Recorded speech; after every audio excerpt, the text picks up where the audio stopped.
தொழிலாளர் நலன் காப்பதற்காக கம்யூனிஸ்டுகள் மற்றவர்கள் எல்லாம் போராடி இருக்கிறார்கள். இது நாடே அறியும் வரலாற்றில் இது இடம்பெற்றிருக்கிறது. தொழிலாளர் நல சட்டங்கள் வேண்டும் என்று இந்திய கம்யூனிஸ்ட் கட்சியும் அகில இந்திய தொழிற்சங்க காங்கிரஸ் உட்பட தொழிற்சங்கங்கள் எல்லாம் தொடர்ந்து போராடி இருக்கிறார்கள். இப்போது 8 மணி நேர வேலை, 8 மணி நேர ஓய்வு, 8 மணி நேர உறக்கம் என்றெல்லாம் மேதின முழக்கங்களாக பேசப்படுவது புதுச்சேரி மாநிலத்தில் கம்யூனிஸ்டுகள் தலைமையில் நடைபெற்ற போராட்டத்தால் அங்குதான் முதலாக நிறைவேற்றப்பட்டது. எனவே புதுச்சேரி மாநிலமாக இருக்கட்டும், தமிழ்நாடாக இருக்கட்டும், தொழிலாளர் நலனை காப்பாற்ற வேண்டும் என்பதற்காக தொழிலாளர் நல சட்டங்கள் கொண்டு வரப்பட வேண்டும் என்பதை வலியுறுத்தி தொடர்ந்து நடத்தப்பட்ட போராட்டங்களின் காரணமாகத்தான் இப்பொழுது இருக்கிற சில சட்டங்கள் இருக்கின்றன. இந்த சட்டங்களை எல்லாம் இன்றைக்கு தகர்த்தெறிந்து முதலாளிகளுக்கான முறையில் சட்டங்கள் அமைய வேண்டும் என்று மோடி அரசாங்கம் செயல்படுகிறது. இதனை வன்மையாக கண்டனம் செய்கிறோம். இந்த புதிய தொழிலாளர் சட்டங்கள் 4 லேபர் கோட்ஸ் என்று சொல்லப்படுகிற இவற்றை திரும்ப பெற வேண்டும் என்று இந்திய கம்யூனிஸ்ட் கட்சி வலியுறுத்துகிறது. சுதந்திரமான நேர்மையான தேர்தல் நடத்துவது, அதே போல எலிஜிபிள் ஓட்டர்ஸ் அவர்கள் வாக்களிக்கிற உரிமையை இன்றைக்கு உறுதி செய்வது தேர்தல் ஆணையத்தின் கடமை. தொடக்கத்தில் 21 வயதான ஆண் பெண் எல்லோருக்கும் வாக்குரிமை இருந்தது. டாக்டர் அம்பேத்கர் அவர்கள் மிக தெளிவாக சொல்லியிருக்கிறார்.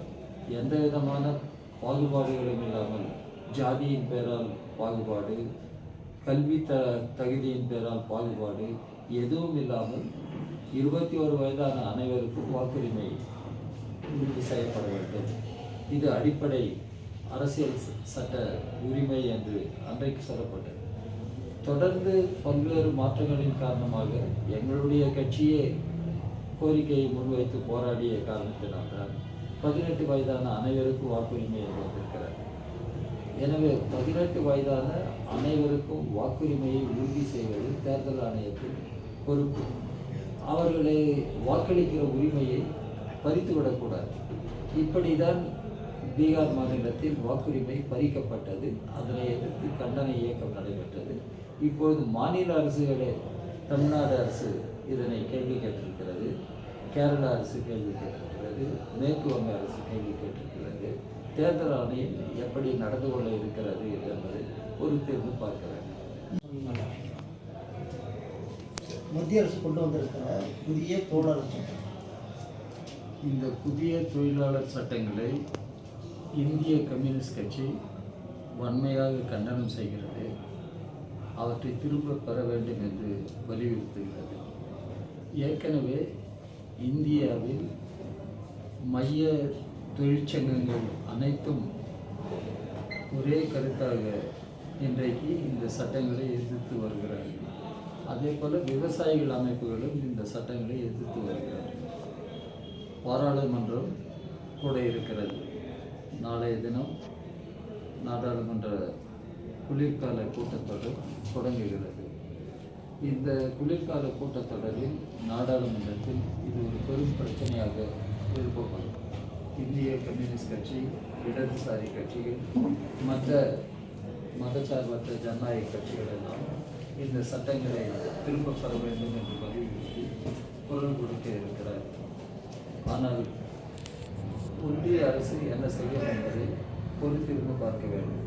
ஏனென்றால் ஒன்றிய அரசு இன்றைக்கு விவசாயிகளுக்கு விரோதமான அரசாக செயல்படுகிறது, தொழிலாளர்களுக்கு விரோதமான அரசாங்கமாக செயல்படுகிறது. வெட்ட முறையில் பகிரங்கமாக பெருமுதலாளிகள், கார்ப்பரேட் நிறுவனங்களுக்கு ஆதரவாக ஒன்றிய அரசு செயல்படுகிறது. அதானி, அம்பானி போன்ற கார்ப்பரேட் முதலாளிகளின் கொள்ளைக்காக இன்றைக்கு ஒன்றிய இந்தியா கூட்டணியில் செங்கோட்டையன் போன விஷயத்தினால தமிழகத்துக்கு எதனா பாதிப்பு வருமா?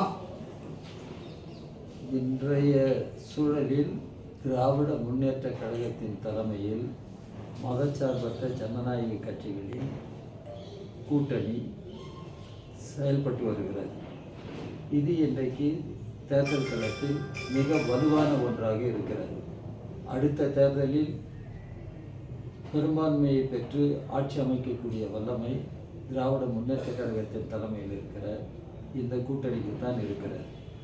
எதிரணியில் இருப்பவர்கள் குழப்பத்திற்கும் பல்வேறு நெருக்கடிகளுக்கும் உள்ளாகி இருக்கிறார்கள். அதிமுக எத்தனை அணிகள் இருக்கின்றன என்று யாருக்கும் தெரியவில்லை. அவர்கள் பாரதிய ஜனதா கட்சியோடு யார் சேருகிறார்கள், யார் சேரவில்லை என்பதும் யாருக்கும் தெரியாது. நீங்கள் சொல்லுகிற செங்கோட்டையன் எப்படிப்பட்ட தலைவர் என்று யாருக்கும் தெரியாது. எனவே எதிரணி இன்றைக்கு குழப்பத்திற்கும் நெருக்கடிக்கும் உள்ளாகி இருக்கிறது. என்ன செய்கிறோம் என்று கூட அவர்களுக்கு விவரம் இல்லாமல் இன்றைக்கு நடந்து கொண்டிருக்கிறார்கள்.